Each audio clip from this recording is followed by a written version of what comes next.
made a big splash in the news, but what's the real story behind Homeland Security's alert on avionics? Coming up, we'll hear from business aviation experts on avionics and security. From the National Business Aviation Association, this is Flight Plan.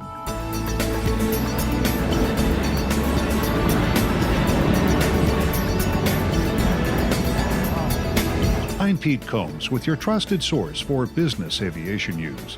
The Department of Homeland Security not long ago issued a recommendation to aircraft owners that they restrict access to their aircraft. In addition, the Cybersecurity and Infrastructure Security Agency at DHS also suggested aircraft manufacturers review the security around a data distribution system called the CAN bus. The DHS guidance came as the result of a promotional blog post ahead of a hacking convention. However, reporting on the guidance appeared botched in the media, as evidenced by a letter to the editor of the Associated Press, which distributes news copy to media outlets all around the world. In it, NBAA President and CEO Ed Bolin pointed out several errors in the reporting. Among them, failure to point out the multitude of security steps already undertaken to address these concerns at airports nationwide. So let's sort out what's real and what's not with Doug Carr, NBAA's Vice President of International and Regulatory Affairs. He's coming to us from the association's headquarters in Washington. Jens Hennig is the Vice President of Operations at GAMA, the General Aviation Manufacturers Association. He's also co-chair of FAA's Aircraft Systems Information Security and Protection Working Group. Jens is speaking from GAMA's offices in Washington. And from his headquarters in our nation's capital, Rick Perry, Vice President for Industry and Government Affairs at the Aircraft Electronics Association. Rick, what's the real story behind this DHS notice? I think, first of all, you have two parts to that question. The first part is that what are the notices in general, and then what is contained within this specific notice. So when you look at these ICS CERT alerts, it's an information tool that alerts, educates, and makes recommendations to the computer software community.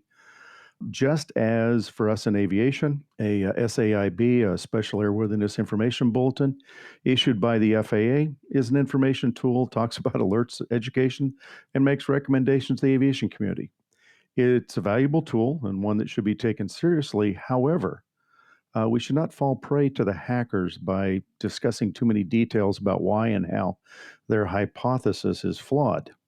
Now, in this particular one, it talks about a vulnerability of a component within a larger avionics system architecture, which is used in some aviation applications, but nothing deeper than that. Jens, anything to add on that? To echo what Rick said, this is one of the alert mechanisms that the Department of Homeland Security has. This is their lower level public alert functions. They have others for more involved security considerations. The alert is correct. We need to manage cybersecurity.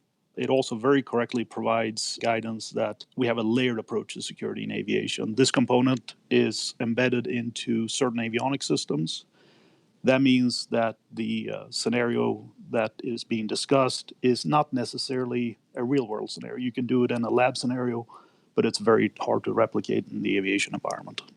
Doug, one of the things that appears to have happened is that this story got out, was picked up by a lot of news services, but not necessarily picked up in a way that was meaningful or correct. Tell me a little bit about that, if you would. I'd agree. Much of what was picked up was focused on sensationalism. I think we find any story dealing with aviation and airplanes crossing with security to be of significant interest for most national and local news media. This unfortunately didn't provide a lot of context for the alert that was provided by the Department of Homeland Security, and left it to the reader, I think, really to find out on their own whether or not this was of significant concern. As was mentioned earlier by Jens and by Rick, this lab scenario that was established as a baseline for the report has very little practical, real-world implications, as the layered approach mentioned earlier plays a significant deterrence in separating the would-be attacker from actually gaining access to critical components of the aircraft in a way that could provide a real-world scenario for this theoretical opportunity to take place. Rick, it seemed to me that the way that this was worded in the DHS supplement was very vague to the point of perhaps inviting mistakes made in reporting this to the general public. Probably so, mostly because I think it was reported by Rapid7, which is a company. Even if you go to their report is very vague, doesn't go into a lot of detail. And it talks about the bus itself, and it talks about a specific bus, a controller area network bus. It's one of a half a dozen that are used in aviation. And so when you look at the alert from DHS, it, rightly so told us to pay attention to it. But keep in mind that, in July of 2019, we get the alert about the network implementations in avionics. Interestingly enough, in July of 2017, almost an identical vulnerability in cars. And so the language of that alert is very simple. It's a one pager. And if you don't do your homework, if you don't dig into it, if you don't read Rapid7's report, which is in the public domain, it's very easy to pick a few words out of that alert and kind of go off on a tangent. But I just don't see the level of concern. Certainly a level of appropriateness to look at it, but not a safety item out there. Jens, I think it might be only fair to note the timing of this report, given, as Rick mentioned, it came out last month, but there was a lot going on last month. And I'm thinking in particular of a conference or two. Yeah, we tend to see these transportation focused, be it aviation, automotive, in some cases infrastructure, reports getting out in the public realm, leading up to conferences focused on cybersecurity, hacking, however you wanted to refer to it. Aviation tends to catch the national media because it's an interesting topic, but it is a little bit frustrating to see it leading up to every event. We know there are a lot of academics, there are IT consultants, there are researchers doing this work. Their announcements of their work tends to be a little bit provocative to get the attention that they're interested in getting leading up at their conferences. They go out and give a presentation. And as manufacturers, we work with a number of these entities. We like the ones that take a responsible approach to helping us harden the different systems. We have a mature policy framework. We have a mature technology framework around this. But it would be nice to spend less time on the sensationalist angles and more work on the technical side where we're engaged with the different agencies that have responsibility for this. This particular bit of firmware is not particular to general aviation. Anyone want to take that up? Pete, there's about a half a dozen different bus methodologies. And, if you go back to the core report, this report by Rapid7, they specifically talk about these products that they looked at coming from the experimental aircraft community and also the ultralight general aviation community. They don't identify the products, but what that tells me is that they're really looking at experimental products, and then with the Part 23 rewrite, possibly some of those transitional products at the very lower end of Part 23. Those are not the same technologies that you have in larger Part 23 aircraft, and certainly not in business aircraft. The certitude, the oversight, the activity with that are distinctly different. And I don't think you can make the leap that says, because I found this in my experimental aircraft, that my business jet's going to have the same technology. The only place this particular kind of database has been used is in-flight entertainment systems for the most part in the larger of the business jets. So just a note here that 14 CFR Part 23 is entitled Revision of Airworthiness Standards for Normal, Utility, Acrobatic, and Commuter Category Airplanes. And what it does is it removes the current prescriptive design requirements and replaces them with performance-based airworthiness standards. Yeah, I think adding to what Rick said, we have many different types of bus architectures and aircraft systems. The physical security around that is really key to addressing these systems. The scenario described is not one that is taken up a lot of attention from either our regulators or the security agencies or industry. If you look at the FAA's policy framework, there's been formal policy on cybersecurity for aircraft system out. The original policy in 2014, updated based on a rulemaking committee in 2017. And the area of interest that we're spending our energy and efforts is the connected systems. If you have a direct connection to the internet or an indirect through some media that transfers data from the internet, That's where our competent regulators, FAA, European Aviation Safety Agency, other entities like that, are asking us to put our efforts and time, and in many cases, they issue specific requirements to the manufacturers that are leveraging the utility that you get out of an internet connection to put specific security requirements on that. The data bus is not the area of concern. It's elsewhere, and we'll manage that in a very deliberate and systematic way as part of the aircraft architecture. Doug Carr, we have never seen this threat actuated in general aviation, and there's a reason for that, yes? I think you're right, Pete. The layered defense approach that all of aviation has taken to hardening itself against external threats really is a major factor here why it's never been seen. Access to the aircraft, access to the sensitive areas on the avionics suites make this a very difficult vector to pursue. And the many different measures that the entire industry, including business aviation, has developed to harden itself, including restricted access to airports and hangars, restricted access to the aircraft physically, knowing who's around the aircraft and why. All of these measures play a significant role why this particular threat represents such a minuscule opportunity for any kind of nefarious action to happen to an aircraft.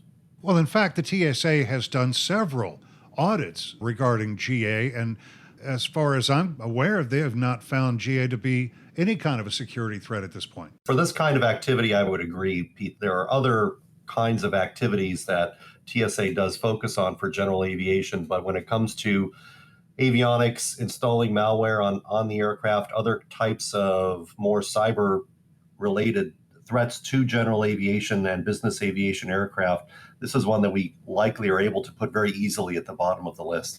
Well, in fact, gentlemen, we've seen a lot of measures taken to harden aircraft and airports and passengers from these sorts of electronic security threats. Could we talk a little bit in general terms about what some of these steps might be?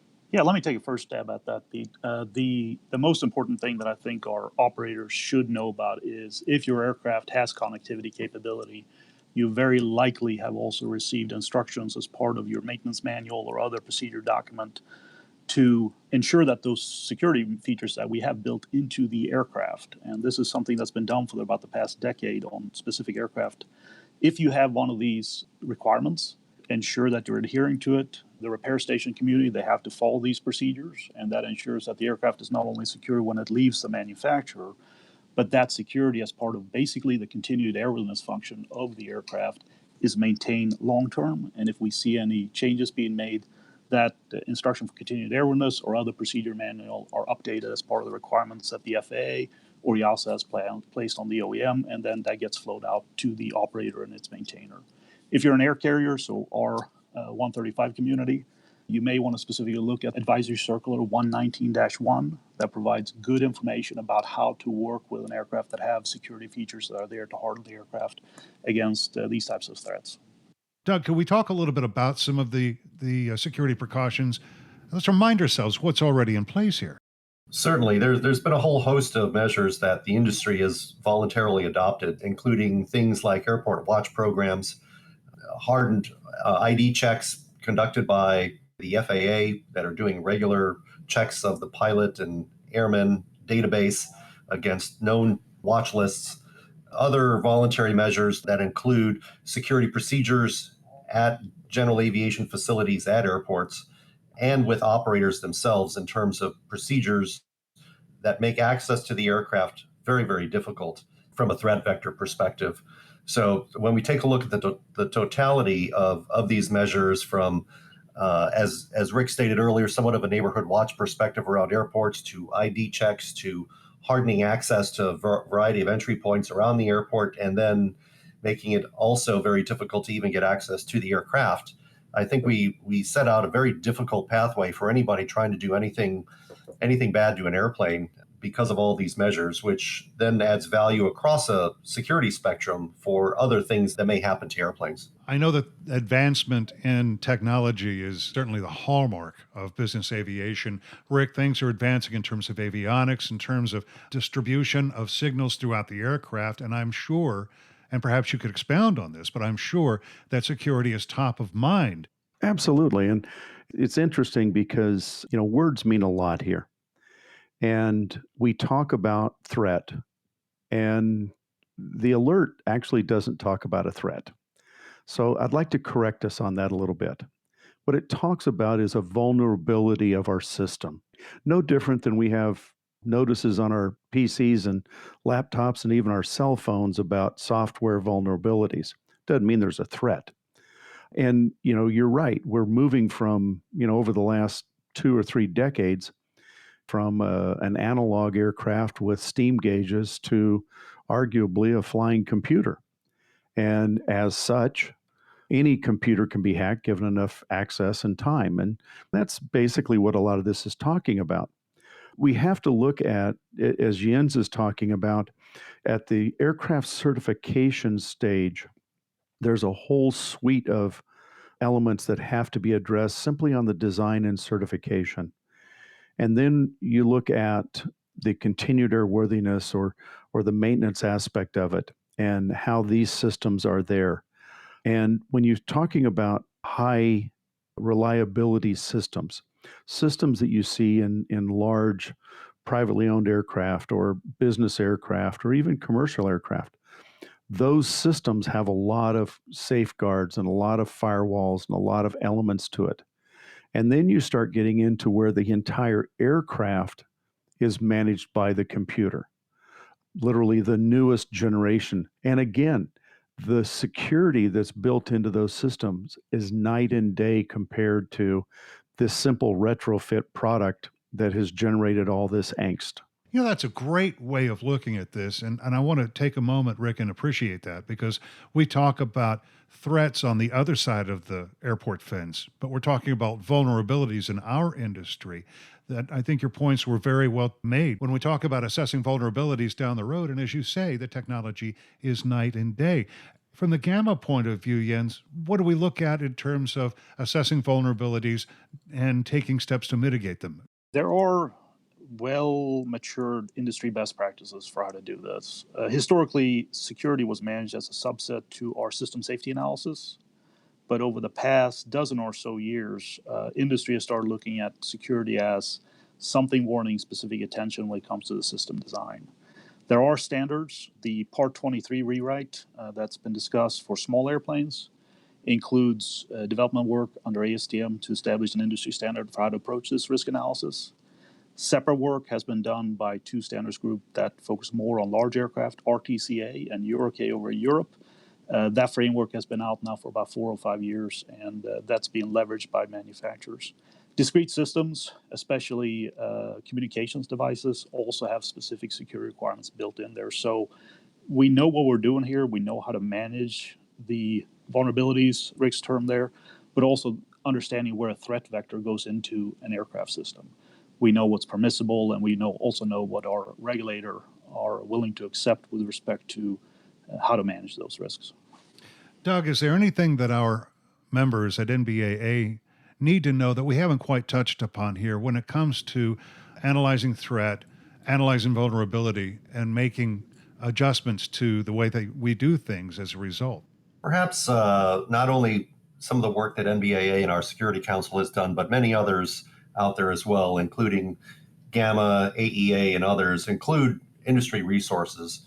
NBA's website contains a couple of security resources, security best practices, and risk analysis guides dedicated specifically to security considerations that could very well be helpful in assisting operators specifically with identifying any potential security vulnerabilities, security risks, and assisting them with determining what a potential course of action could be. Rick? I think that, again, this is a uniquely identified vulnerability of literally the new generation of entry-level avionics. But we have to look beyond that and understand that security is simply good business. Nothing upsets a customer worse than for them to come down to pick up their prize, 172 and find out that their avionics was stolen over the weekend. So, we're talking about a specific vulnerability here, but in the big picture of things, there's some basics to this. And those basics are what Doug has been talking about. You don't leave your aircraft in an accessible location. You want to make sure that your maintenance provider has a security program appropriate to your size and complexity of aircraft. The cheapest solution may induce an unacceptable risk. There's a lot of tools out there. Security tape is probably one of the best ones out there for overnight stops. Very easy to use. And the other thing is that in looking at the Rapid7 report, the vulnerabilities they talked about are vulnerabilities that would all have been identified in a proper full system pre-flight. And so those are important as we move into this next generation of avionics is that you pay attention to those checks. And I think most importantly, kind of what we deal with in aviation all the time, if you see something, say something. And in this case, if something looks suspicious, make sure that you thoroughly investigate it. Yeah, staying with the security policy framework, which is how I spend my day, we've talked about FAA-EASA, we've talked about the work by industry and the different technical forums. I'd be remiss if I didn't mention Congress also. This is something that Congress does pay attention to. The direction provided both in the 2016 FAA Extension Act and last year's reauthorization bill tells the FAA to continue the work that they're doing with industry, building on the 2014 policy and the rulemaking committee that existed. So nobody's setting off alarm bells here. The direction from our policy leadership, from Congress and others, is just to continue to do the good work that's been underway to secure our aviation systems over the past several decades. That's Jens Hennig at the General Aviation Manufacturers Association, along with Rick Perry at the Aircraft Electronics Association and NBAA's Doug Carr. You'll find a lot more information on this issue, as well as a wealth of security information at nbaa.org/security. And that's the latest from the National Business Aviation Association. Remember, you can subscribe to all Flight Plan podcasts at Apple's iTunes website, at your favorite podcast website, or you can download them from nbaa.org. I'm Pete Combs. Thanks for listening to Flight Plan.